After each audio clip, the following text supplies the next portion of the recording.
Good afternoon, everyone. Welcome to the EWA webinar on student-centered learning. We're delighted to have you here with us and for making time in what we know must be a very busy schedule. Student-centered learning is gaining ground nationally as a strategy to rethink classroom instruction, setting new expectations for schooling as a collaborative effort. The approach is seen as holding great potential, but it also poses significant challenges for teachers and students alike. So what does it look like in practice? What does the research suggest are the key elements for making it successful? We're also going to talk today about how reporters can evaluate whether programs in their own communities are of high quality. Our first presenter is Rebecca Wolfe. She directs the Students at the Center project and is part of the Jobs for the Future Pathways Through Post-Secondary team. They're focused on improving the educational options and prospects for young people who have disengaged or disconnected altogether from the education system. Dr. Wolfe holds a BA in sociology with a focus in urban education from Harvard, and she has a PhD in education policy and administration from the Stanford University School of Education. Rebecca, thanks for joining us. You have the floor. Terrific. Thanks so much. So I'm going to pull up my slides. And one thing I want to just say right off the bat is I don't want you to feel that there's been false advertising in the webinar, and everybody can see the slides now, is that right? Great, terrific. So I know it says in the description that this is a way of rethinking classroom instruction, and that is a lot of where the research begins, and that's a lot of what we talk about. But in fact, when we discuss student-centered learning, it's a much more holistic, and in fact, it's really a whole different way of thinking about education that really starts from the premise that the role of education today has changed, and that the role of education is now about ensuring that all students are able to reach a high degree of college or post-secondary career and civic success. And so that's what my organization, Jobs for the Future, is about, and I think that it's safe to say that the education conversation in the country has really shifted. And so student-centered learning is really a way to try to understand what would an education system look like that gets us to those kinds of outcomes. So I want to start by just a brief kind of overview of the history of this work, which is to say there's this great, you're education journalist, there's this great quote from an education journal that's talking about where things began, that we started in the about 25 last quarter century ago with these sort of trends in education, because look, we all understand that education tends to be pretty trend prone. So we started out really focusing on the content, the curriculum, it was subject mattered, and then we moved into an era where we were more teacher centered, and it was all about how the teacher delivered, and now we're focusing much more on student centered. And this would seem a very astute way of looking at trends in education. If I could advance the slide, if we were almost 100 years ago. So I put this out there to say that these concepts of what it means to be student-centered have been with us for a really long time. And part of what we try to do in my initiative at Students at the Center is try to merge both with what's new today. Why do we think this is worth talking about today? Why, as Emily said, is there growing momentum around this? With a really conscious understanding of what has been going on since those 1930s, since the time of John Dewey and the progressive era, when frankly the original ideas of what it meant to be student-centered started coming into educational theory. So what is new today, given that this term has been around forever? Why do we think anything might be different? Well, very briefly, and none of this is going to be a shock to any of you, however, there is greatly improved research on learning itself. We are far more able to say how the brain works, how those connections are made, and what kind of learning make those deeper, more lasting connections in the brain that actually constitute learning. And that's coupled with what we know now about how do we actually motivate and engage students.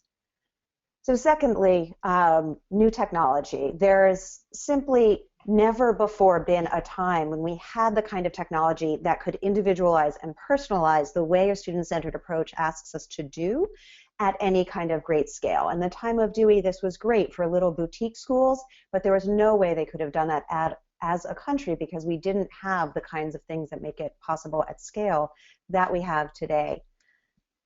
Thirdly, new economic realities.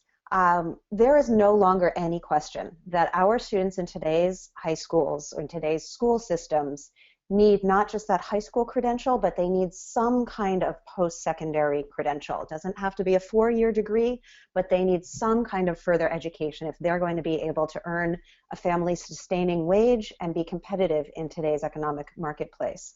So it's no longer a question that we have to be figuring out what systems look like that are going to be enabling all students to reach the kinds of outcomes that we want.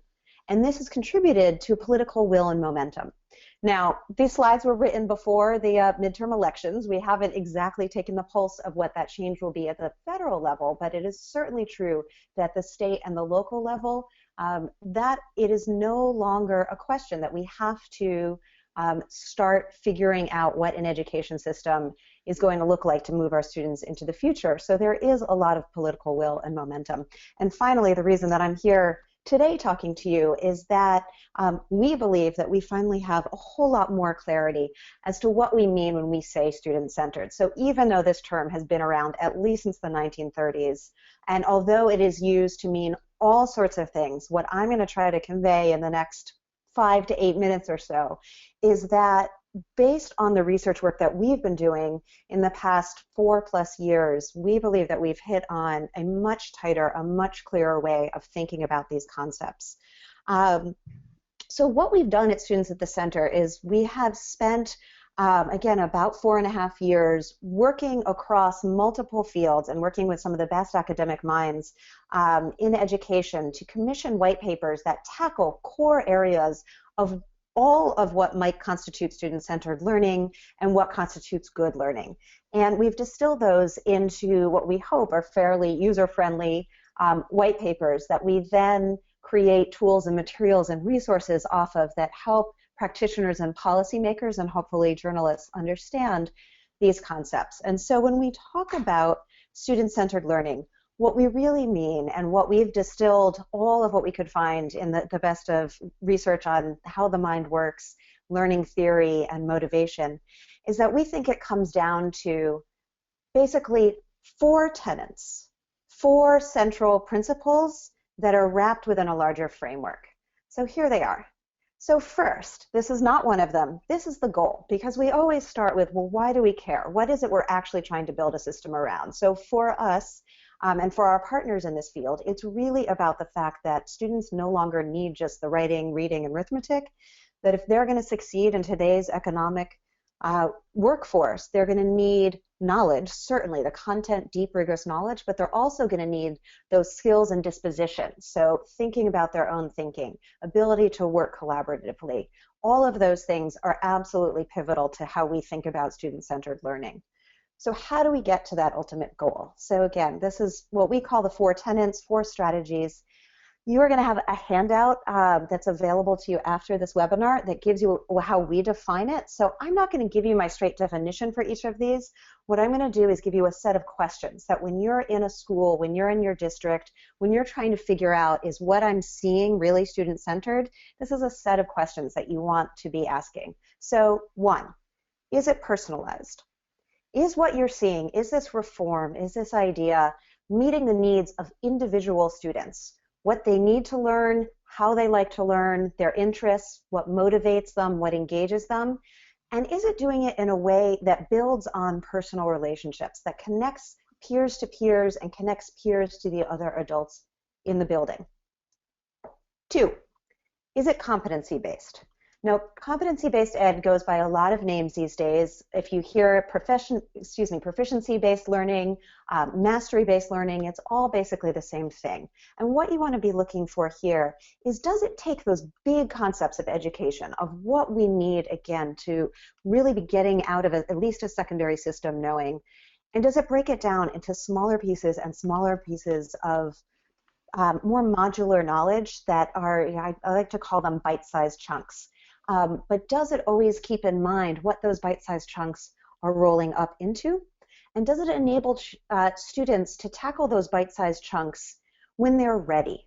Does it assess whether they're ready in multiple different ways at different times? And does it enable students to demonstrate that they've mastered that bite-sized chunk when they're ready, and if they're ready, to move on to something else or to deepen that knowledge or to stretch it? And if they're not proving ready, do they get individualized support to ensure they're ready and stay on track to an on-time graduation? 3, does it take advantage of anytime, anywhere learning? Now, here's a really big reveal from the research. It turns out our brains don't turn off at 2:30 when that school bell rings. It turns out we sometimes think on weekends. We sometimes think in July. Maybe I'm talking not for myself at that point, but I know it is absolutely clear and it's absolutely a basic adab, but we are not taking advantage of all the time that we have for learning. And we know that not all students learn best at certain times of the day. So that's one part of it, the anytime.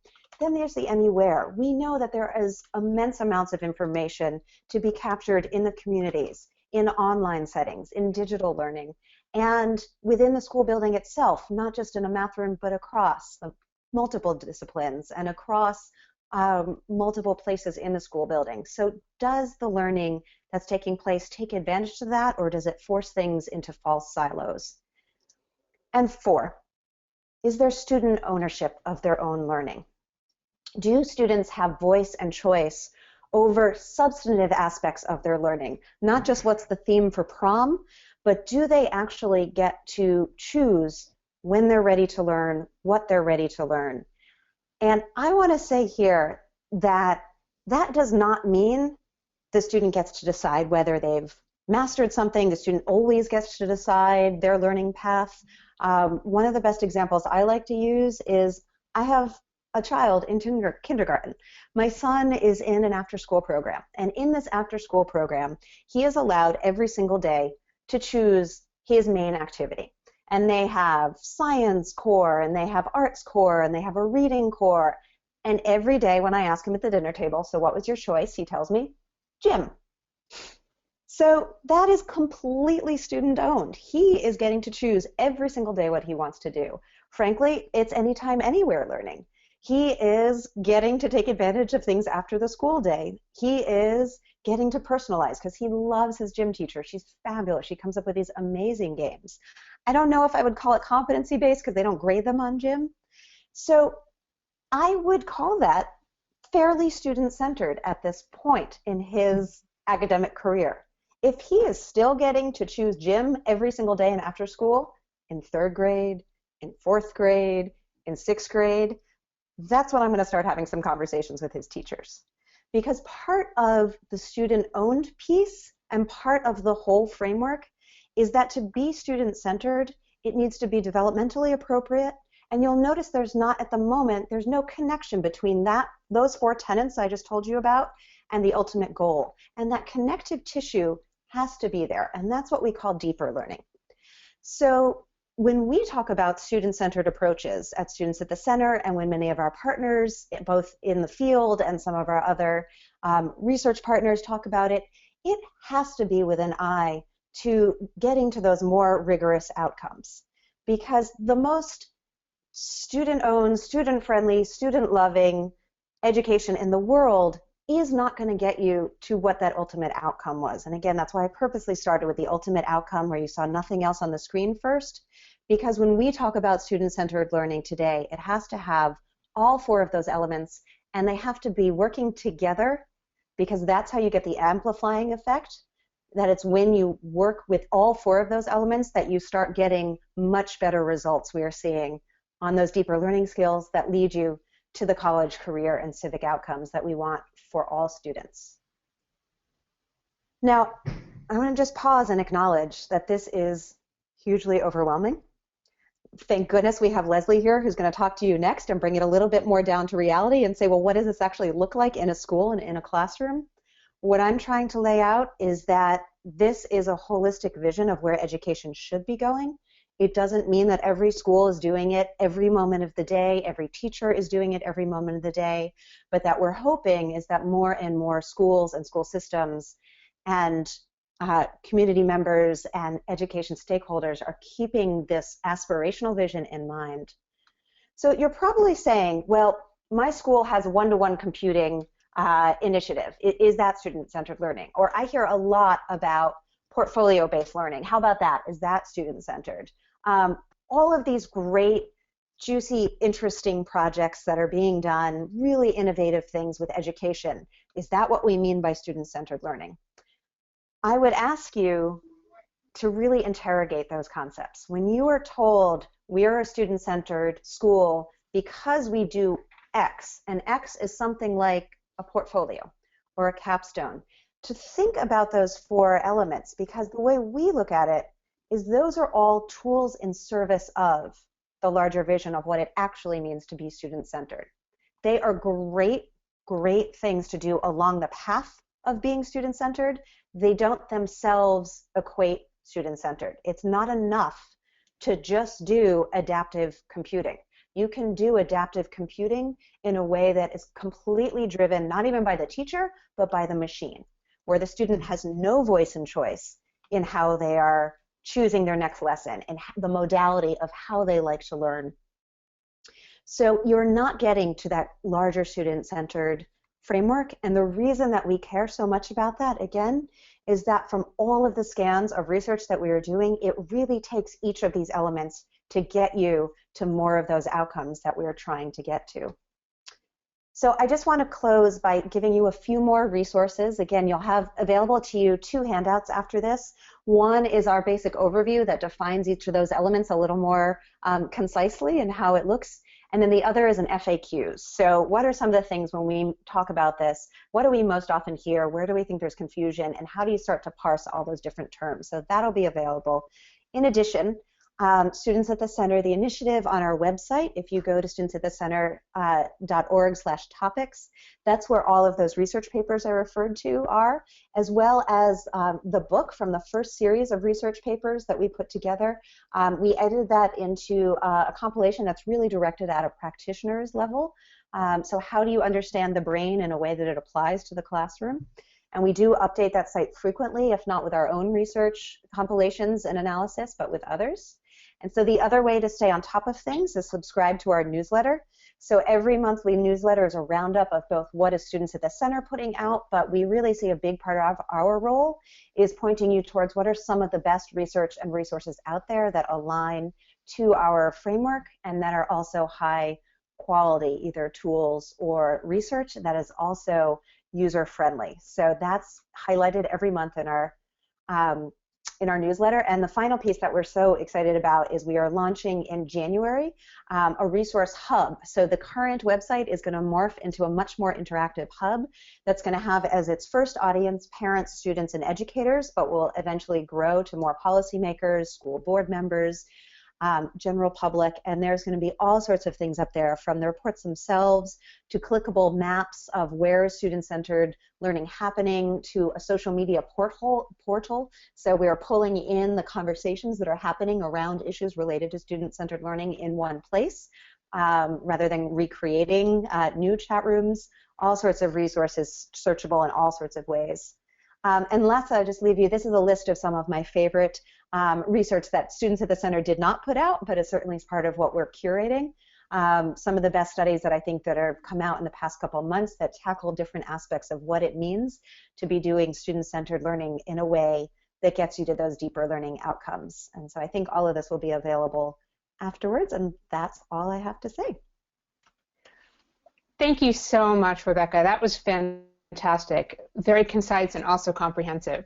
So we're going to turn right to our next presenter. Leslie Blatteau has been teaching social studies in New Haven Public Schools for the past 8 years. She's currently at the Metropolitan Business Academy, which is a magnet high school. Before teaching, she worked with teen parents and their young families, connecting them to resources in schools and the community. She holds a bachelor's degree in history and theater studies at Yale, and she returned to Yale in 2006 to pursue a master's degree in urban education. In addition to serving as a classroom teacher, she's also an instructional coach and a team leader in her building. Leslie, thanks for joining us.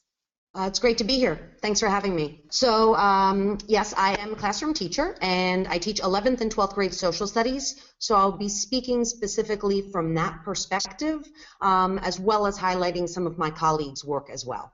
Because we could start with two guiding questions. So as you're thinking about student-centered learning, you should be thinking about how students should spend their time in a classroom, or I guess as Rebecca pointed out, also outside of the classroom, and how should we decide? So I believe that a student-centered vision can help us answer these questions. And I have 4 points up on the slide that I think will guide what's going on right now. Okay, so to answer the question, how should students spend their time in the classroom, I believe that a student-centered vision can help us to answer that question. So the first thing that we have to think about is design and outcomes. So as an educator, I'm thinking about student-centered learning even before I'm in the classroom with the students. I'm planning something that I want the student to be able to do. I'm not thinking when I'm planning about what I'm doing. I'm ultimately thinking and designing something for the student to engage deeply in and to ultimately produce. In addition to that, well, actually, I'll include an example. For example, I teach a 12th grade senior seminar called International Issues. And the outcome of that course will be a college-level 6 to 8 page research paper on a human rights issue. Along the way, students will be researching human rights in general, as well as engaging in social, as well as engaging in awareness raising about the issue. So when I go into the class, students know and I know that's where they need to end. But unlike the college classroom, where a lot of the work happens outside of the classroom and students are doing it on their own, in a student-centered high school classroom, students are really getting a lot of support to make sure that they can do that work right in the classroom. And that's where support, communication, and feedback come in. So with respect to support, the support has to be visible, it has to be relationship-based, and it's cognitive and emotional both. And with those elements at play, then students feel safe enough to take these risks and do things that perhaps they've never done before. In addition to the support, we also really need to prioritize communication.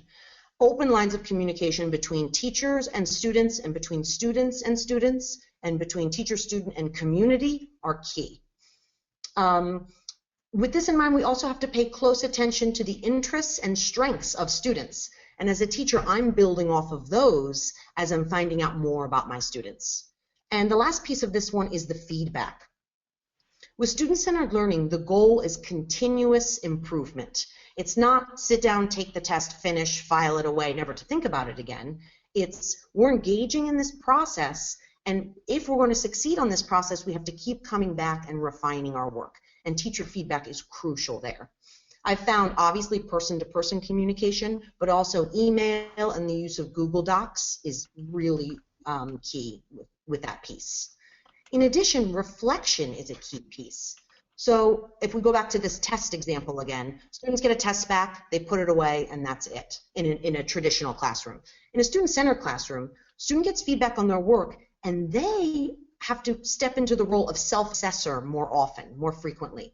When standards are clear, when it's clear where we want students to go, students can measure their own growth and then continue to design their own learning based on the feedback they got from the teacher and based on their own reflection of how they want to develop as learners. Finally, a key piece of student-centered learning and how it should impact the classroom is the connection outside the classroom. What we're asking our students to do should not only exist within the walls of a classroom. In fact, if it could only exist in there and not be relevant anywhere else, it's probably not student-centered. So for example, in addition to researching a human rights issue, students in my class will also be engaging in that public awareness raising, where they will end up at the New Haven Public Library engaging with community members and trying to raise awareness about an issue that matters to them with folks outside the classroom. Another example is in our public health class. Students are problem solving around real public health issues like diabetes and the side effects of smoking with the effort of connecting their coursework to something that actually matters outside of the classroom. So that relevance piece, that piece of can it live outside of the classroom is another kind of litmus test for is this student-centered and how is student-centered different from what we would consider traditional. Okay, so the next question is, how is the student-centered classroom different? And one of the key things I think that answers this question is that the roles are shifted for students and the roles are shifted for teachers. So when we think of a traditional classroom, we think of a student sitting, and as Rebecca's quote from the beginning of her presentation pointed out, kind of taking in all the information from the teacher who's at the center of the room. In student-centered, this shifts. The student becomes the teacher. The student can teach peers. The student can teach the teacher. The student can teach community members, as I pointed out before. The student also becomes a collaborator. I think in traditional classrooms tend to really isolate a student. They're there, they're doing their own work, and that's the priority. In a student-centered classroom, students are collaborating with their peers through peer-to-peer feedback. Students are supporting their peers. If a student has completed an activity, completed a gate or a chunk of the piece of work they're trying to do and can help somebody else, they're learning important communication skills by helping that student who still needs to move along. And when we're collaborating, we're doing peer-to-peer problem solving. And we recognize, Rebecca highlighted the need for our students to be ready for life after high school. We know how much collaboration plays a role in all fields of work for all people. We also want to shift the role for student to become a true member of the community. And this is where the anytime, anywhere learning happens. So students should be able to get out of the classroom and work on things. For example, the students in the public health class will be working on a World AIDS Day tomorrow. They've been attending real meetings at City Hall in order to prepare for their World AIDS Day taking place in the New Haven Green tomorrow. Students organize art shows. Students organize anti-smoking campaigns. Students are pivotal members of the community through community service, through internships, and through their actual course content work. We recognize students are shifting. We also have to get this teacher from the center of the room, from the front of the room, and move the teacher into new positions. I believe those new positions are teacher as designer, teacher as facilitator, and teacher as organizer. The designer piece comes in as the teacher is designing units, designing lessons, designing experiences for young people in and out of the classroom. The teacher is also a facilitator of conversations, of revisions of work, of rethinking of work, and also a facilitator of relationship building, both among students and among students and the outside community. Finally, a teacher is an organizer to do these things, to interact with the outside community and get out of the classroom. There are really complex things that have to be managed. And I think a teacher can model that so students can learn what is involved with this complex level of organizing and observe it directly as they're watching their teacher do it in front of them. One key thing to point out here is, as we shift these roles for teachers, experienced educators are a priority here. This is not easy. This is not something that people can do if they're not trained. So to really invest in mentoring for teachers as they're learning how to do this and in valuing the expertise of teachers who do it is key. And also, computers are a tool to achieve some of these things, but they can never replace human beings. The human relationship is at the center of a student-centered classroom, and I can't emphasize that piece enough. As you're going into observe classrooms and you're interacting with teachers, I found these three themes to be the most important to ask. The first of which is what motivates students. I think the bridge to success for student-centered learning is motivation. And the crazy thing about motivation is that it changes quite often. It changes based on age, experience, the subject matter, the background knowledge. So by tuning into this motivation, you can really understand classroom dynamics so much more. In addition to understanding motivation, it's important to recognize that what you're seeing one day in a classroom fits into a bigger picture of student learning.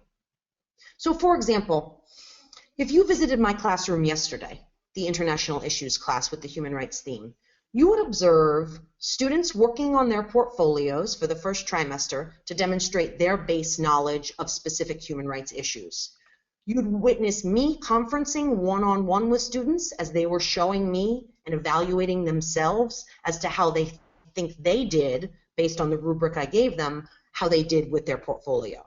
You'd see some students watching me conference so that they could get a sense of what was going to be expected from them. You'd see other students helping some students to pull them along. And then you'd see a few students who've already conferenced with me.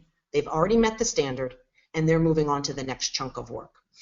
However, if you came last week, you would have seen a guest speaker in the room. So it's important to say, how does what you're doing today fit into the bigger framework? Finally, I think an important thing to ask teachers is, what do they need to continue to develop as a teacher with this kind of practice? Great question. One of my priorities as a teacher is to meet the needs of my students. I think we also, as teachers, have to have our needs met. So I believe some of these needs are time to do the design, to do the planning, to do the reflecting, and to give the feedback. I believe class sizes should be capped at close to 20. I believe we need access to a wide range of resources. So we need to be able to get into libraries, take field trips, and build these community partnerships. And again, time is going to be key to engaging with community members and ensuring that they're connecting with our students and with our classrooms. The last slide, which I'll share, came out of, and I'm not sharing it yet, I'm going to set it up before I share it. The last slide came out of when I was in graduate school getting observed on a weekly basis. There's the support, getting observed on a weekly basis by my professor. And obviously we were quite nervous about getting observed and trying to figure out kind of how to do our best work. And her main piece of feedback to us was to prioritize the consistency of what we were doing in the classroom and not try to make something flashy, not try to really do it up that one day, only for the rest of the days to not be the same. So her main takeaway is it doesn't have to be a Broadway show. A student-centered classroom doesn't have to have bells and whistles and fireworks and sound effects and a light show. Student-centered classroom should be a consistent place where students understand routines, where students have a clear sense of what they're being asked to do, and where students feel supported. So that might not be flashy. That might not be this, wow, look at that teacher kind of moment. And that's okay. We're not looking for that. If you come into my classroom, I'm hoping you notice my students and what they're doing versus what I happen to be doing in front of the room. So I'll end on that, on really student-centered observers. You should be really tuning into what's going on among the students versus what the teacher might be doing in front of the room. Thank you, Leslie. That was just terrific. It's so great whenever we can hear from a teacher who's actually doing the work, and I know that it meant a lot to all of our attendees to be able to hear from you. So I'm actually up next, and we're going to start actually with one of the research that Rebecca was talking about, and that's a new study from the American Institutes of Research, a study of math instruction and student-centered learning. You'll get a link to this in your packet at the end of the webinar, and I encourage you to take a look at the full study. As well, later this month, Education Week will be doing a separate webinar on this study in particular if you'd like to get more information about it. But here are just a couple of the takeaways that I found when I was going through the study that I think are worth your taking a look at. Now, the findings focused on classrooms with what were called highly regarded teachers. These were highly qualified teachers who also have been found to be effective in the classroom. What they found is that students in more student-centered math classrooms had higher growth on tests. They also reported being more engaged and interested in the material they were learning. And when student-centered approaches were implemented, they found the content more interesting and meaningful. Additionally, what I thought was particularly interesting is that nearly all of the teachers were employing some student-centered learning practices at least part of the time. And this loops back to what Leslie was just saying, and also what Rebecca said earlier, is it may not be student-centered every moment of the instructional day, but you are going to find elements of it in the most successful classrooms. Student-centered math instruction encouraged students to ask the why of their answers, and as we know, that connects to deeper learning. There's a big push right now to come up with assessments that are measuring that, and something that American students have struggled on in particular compared with their international peers is being able to explain their answers. Teachers who were successfully implementing these techniques were more likely to be on campuses that focused on preparing students for a variety of pathways. So what are we talking about there? We're talking about college and career readiness and recognizing that students may be heading in different directions. And of course, that classrooms that emphasized exploratory learning were in schools where teachers had flexibility.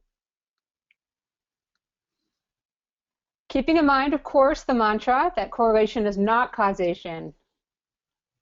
What can we take away from this study? A couple of things.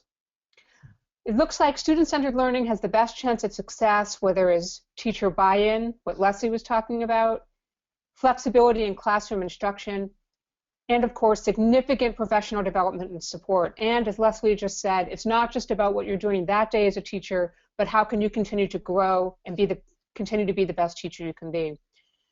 I want to talk briefly about one of the hotspots for student-centered learning, and it's what I like to call the New England laboratory. In New England right now, states are grappling not only with the new Common Core standards, but also with a push to stop counting just seat time requirements for a high school diploma, but actually asking students to demonstrate competency and mastery of subjects. They've got 13 schools in 4 states that are sharing $5 million in a federal I-3 grant. Those are the Investing in Innovation grants. And those also have had some matching funds coming from public-private partnerships. That includes the Nellie Mae Education Foundation and the Rural Schools Community Trust. So, does that mean that you need that extra money to implement student-centered learning? Not necessarily. There's a study I want you to look at. It's the Center for Reinventing Public Education, and they found that student-centered learning could be implemented with existing district and school level funding. So as you start to report and work on these stories, the question's probably going to come up, how do we pay for it? And the answer is it may be possible to pay for it with the money that districts already have. I got to spend some time in Pittsfield, New Hampshire for a story I did. You can find it on the Hechinger Report, in which I looked at Pittsfield Middle High School. And it's a remarkable, very small school in which they've implemented student-centered learning at the high school. They're integrating it at the middle school, and plans are to bring it down to the elementary level. I just wanted to quickly share some of the questions and takeaways that I would encourage you to be thinking about as you're writing these stories. Questions for your districts. What do you hope to achieve? Why are you doing this? Are you hoping to reduce the dropout rate? Are you looking to improve student engagement? What are the ultimate issues and considerations that you have for implementing this new policy? How will you measure progress? This is critical. It's not going to be enough just to say we think it's going to do something. There need to be benchmarks set and expectations for demonstrating that it is making a difference. And it's not going to happen overnight. Anyone who tells you it's going to happen overnight is misleading you. And you will have to be patient, but there should be some benchmarks in place for identifying whether or not they're on the right track. And then, of course, how are you paying for it? Will there be any programs or services that are going to be eliminated if money is redirected to student-centered learning? Are there any public-private partnerships in the works? I want to tack on to Leslie's fantastic list of questions for teachers. She did a terrific job giving us, from her perspective, some questions I've been asking teachers I found particularly useful. What training have you received to implement student-centered learning? And is that training ongoing? What has changed in your classroom? Can you share a specific example of a lessons transformation? I had a teacher walk me through how she was teaching the life of Henry David Thoreau, the philosopher, to her students, and how that had changed in the era of student-centered learning, where previously they may have been given a reading assignment and a worksheet to take home and bring back the next day.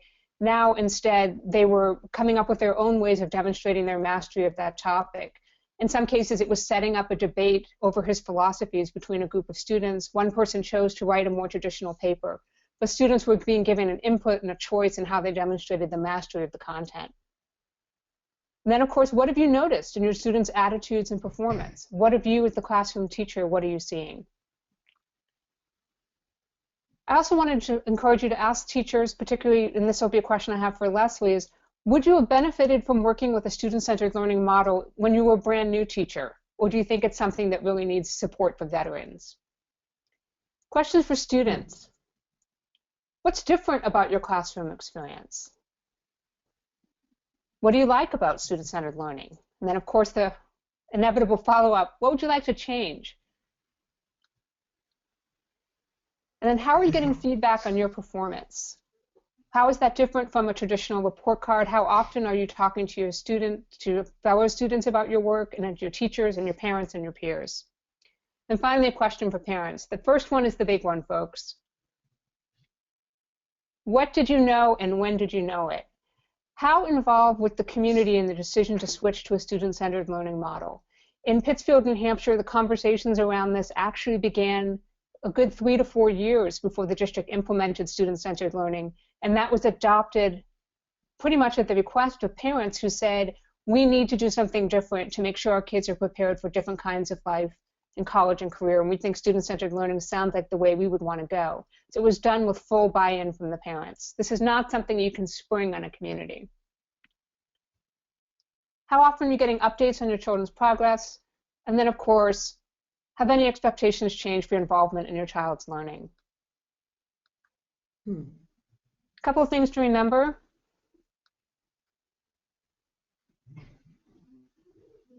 There are no silver bullets. Student-centered learning is a concept, and when properly applied, there is strong research to suggest that it can improve outcomes for students in schools and communities. But this is not one size fits all, and I don't think anyone here today is suggesting that this is the only way to go in school, quote, reform efforts or improvement efforts or turnaround. There are a lot of different models that can work for different kinds of students. If we can do anything today, can I encourage you to stop letting people talk about the secret sauce? There is no secret sauce. No one has a recipe for the secret sauce. Schools, communities have to be flexible and responsive to what students need, and those needs are going to be very different. And then finally, as reporters, remember, anecdotes are not enough.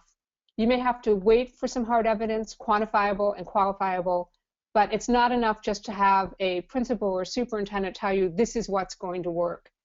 And it's great to get color from the classrooms whenever you can. Talk to students, teachers, and parents about what they're seeing is different, but always, always try whenever you can to push for the evidence. Rebecca gave you some great sources to consider. I wanted to add a few more to this list, and as well as some additional resources. We have our EWA topics page on student-centered learning, our glossary of education reform, the Students at the Center website. There's also a great blog on the Alliance for Excellent Education, which focuses on deeper learning. If you're interested in that, I suggest you take a look.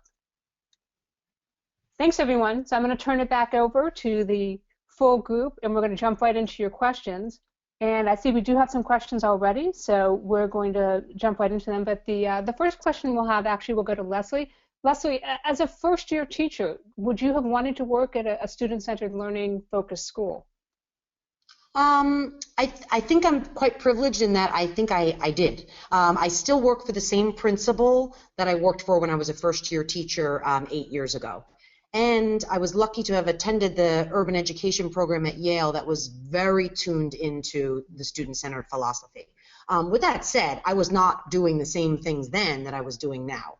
So while I was lucky to have been trained and supported by people who believe in student-centered philosophy, so that was key, but I still had to figure out a lot of my own by getting to know my students, getting to know their needs, and feeling safe enough to take the risks that I've taken over the years to be able to really design projects and units of learning where students are the focus of it. And it's not me doing the work, but it's me designing something so that they can do the work.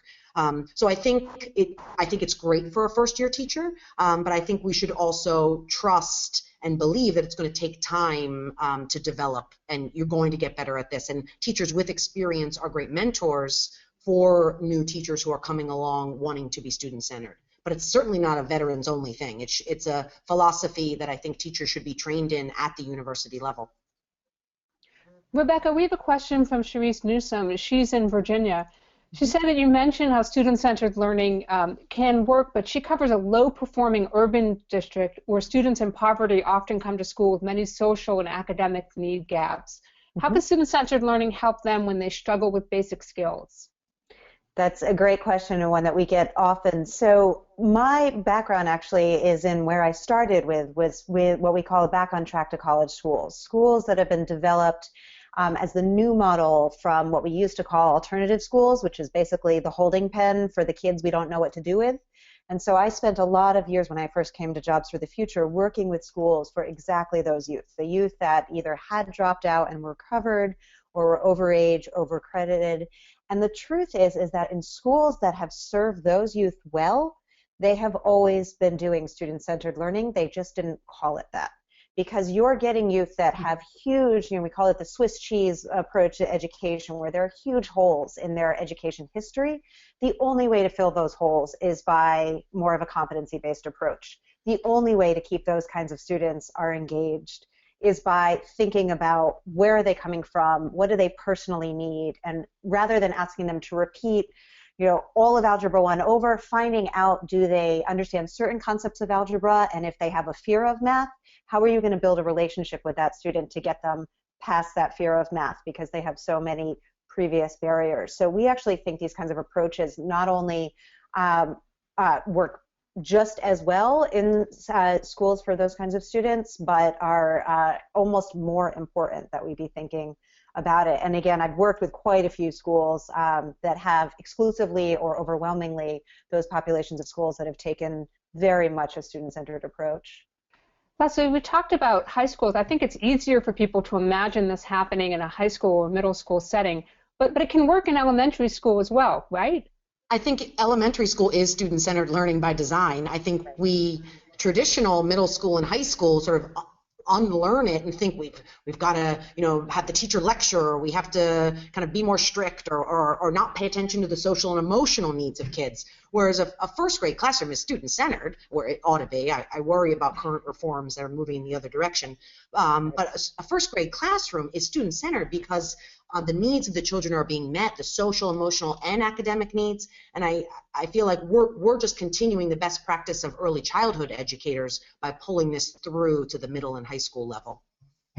So Rebecca, we've got a follow-up question for you, and this is something you and I have talked about. Mm-hmm. So when we're talking about the terminology, should we think of deeper learning as an outcome of student-centered learning, or is it part of the overall scaffolding that's holding it up? So it's a tricky one, and the first thing I would say is don't get overly worried about the terms, because we're in an evolving field. People use terms differently. What I really hope you take away from what I've been talking about, what Leslie's been talking about, Emily, is the concepts and the principles behind them. So that said, when we use the term deeper learning, it's actually both, but mostly an outcome. So the way we usually talk about it is that student-centered approaches are the how you get to that outcome of the deeper learning. But again, if you remember, I showed the diagram where it sort of wrapped around all four of those approaches. You actually need to be thinking about the four tenets of student-centered learning always in how you get to those deeper learning outcomes. So you have to do sort of that both and, that you need to be instilling the rigor throughout all of what you do, instilling as Leslie explained so well, I mean, how she scaffolds the collaborative group work, how she gives opportunities for students to present their work. All of that is part of student-centered approaches that will then get you to the outcome of having a student who is a collaborator, who is a critical thinker. So it's sort of a both and. We've got a great question here from Angela Gartner, which really fits in nicely with last week's news that the White House wants to crack down on teacher preparation. Rebecca, are colleges and universities helping student teachers or new teachers shift to these student-centered learning practices? If so, how? Not enough. Most of the, it was interesting hearing the question about, is this good for a first-year teacher? Most of what we're seeing is that teachers who are learning how to do this are learning on the job. They're learning from veterans like Leslie, from really exciting principals, from great and few and far between professional development. Most ed schools in pre-certification programs are not doing this. That's not to say none are. There's a few really interesting experiments that are just getting off the ground. There's one in Kentucky, there's one in Wisconsin, and there's one in New Hampshire that I know about. There may be others in single ed schools where they're taking a small program and they're starting to really look deeply at what does it mean to train a teacher in this way. But in my opinion, and I'm putting this on the record, they're not changing fast enough or far enough to support this. We have time for just a couple more questions. Just to remind our attendees, you can add them to the chat box at any time. Leslie, we have a follow-up question for you from, and apologies if I pronounce your name wrong, from Zira Lamb. She'd like to know, do you have suggestions for teachers in New York who are bound by Regents curriculum requirements? I I would encourage them to seek out the Performance-Based Assessment Consortium, which is a group of schools in New York who are allowed to bypass some of those Regents exams because they're doing performance-based, project-based learning. I recognize a long way off for some schools in New York. So in the meantime, I think that we don't have to, we can't say that project-based learning and student-centered learning, we should give it up because it doesn't get to the content. A teacher giving a lecture and a student taking a multiple choice test doesn't necessarily arrive at the outcomes we want. So if we keep doing more of the same in the hopes of passing the Regents and they're not passing the Regents, then we're crazy to keep doing more of the same. So I say, even though we have to pass the Regents, still think about that content and think about how you can weave it into more explicit projects and more engaging opportunities for students. So, and you're taking a risk. But listen, 10 to 20 years or plus of not succeeding with a teacher-centered classroom, take the risk. And there's a good chance that engagement will go up because you're paying attention to student needs. And when engagement goes up, students are coming to school more, students are wanting to learn outside of school, as Rebecca pointed out, and there's a chance that some of the challenges of those standardized tests can be met. I also encourage us as educators, though, to keep reminding the policymakers that there's more ways to measure student learning than standardized tests.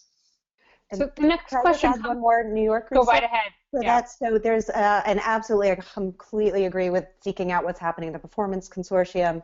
There's another group within the, I don't know if they're still at the Office of Multiple Pathways, but certainly in the New York Department of Ed, called Digital Ready.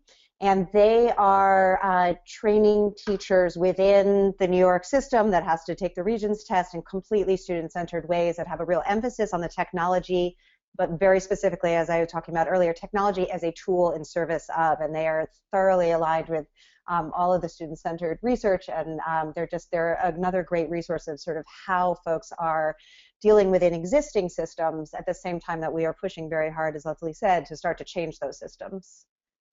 So we've got two more questions from Brenda Burnett. She'd like to know what evidence can show impact in the early stages of implementation. What should reporters be asking for, Rebecca?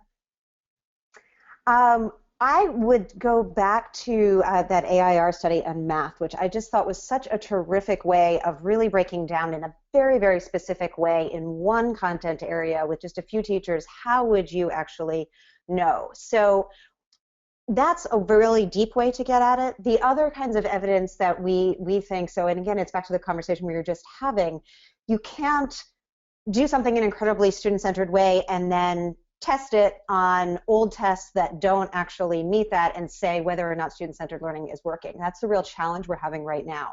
Some of the ways we're getting at it in the interim as the tests are changing are looking at things like attendance, looking at things like behavior. In schools that are really speaking to student engagement, you have almost no issues with attendance and with behavior. It just, discipline goes out the window because students are so engaged and want to be there and feel valued and feel that they have deep relationships. Certainly graduation rates are still a good marker of whether or not, so if somebody says we're doing student-centered work and you believe that they're meeting the tenets and you believe they're doing it rigorous, students should be graduating and they should be then, I mean, the ultimate marker for us is always, do they go on to some kind of post-secondary education and do they then pursue. Now that kind of data and that what happens to them afterwards is not impossible to get, but it is trickier. There are public sources of data out there for that kind of evidence. The other things, again, would be back to student surveys. How motivated are students? How motivated are teachers? What does student and teacher retention look like?